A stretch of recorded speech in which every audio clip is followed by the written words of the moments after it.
जय श्री कृष्णा। आज हम समझेंगे श्रीमद् भगवद गीता के तीसरे अध्याय का दूसरा श्लोक। इस श्लोक में अर्जुन भगवान श्री कृष्ण से कहते हैं, व्यामिश्रे नैव वाक्येन बुद्धिं मोहयसीव मे तदेकं वद निश्चित्य येन श्रेयो हमाप्नुयाम। यहाँ पर सबसे पहला शब्द है व्यामिश्रे नैव और इसका मतलब होता है जिसका एक से ज्यादा अर्थ हो, मतलब कि जो भ्रमित कर दे, कंफ्यूज कर दे।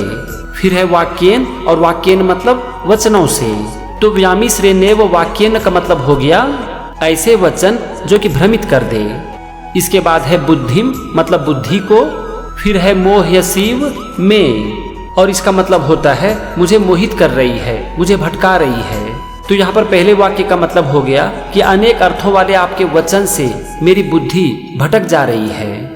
अब आते हैं दूसरे वाक्य पर और यहाँ सबसे पहला शब्द है तदेकम। इसमें है दो शब्द तत् और एकम।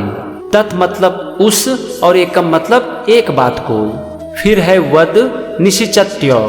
वद मतलब कहिए और निश्चित्य मतलब निश्चित करके। इसके बाद है येन। येन मतलब जिससे।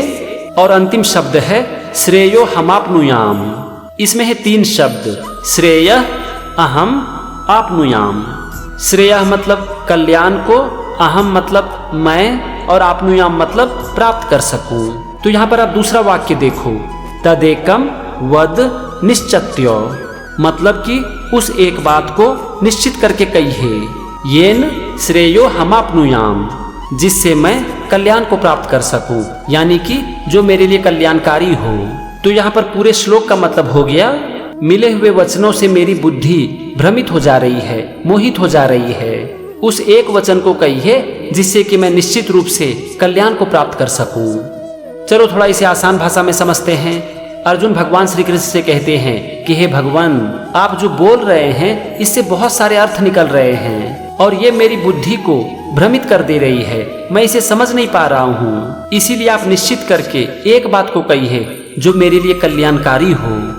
ये था श्रीमद् भगवद गीता के तीसरे अध्याय का दूसरा श्लोक और उसका मतलब। अगले एपिसोड में हम समझेंगे तीसरे श्लोक को। तब तक के लिए जय श्री कृष्णा।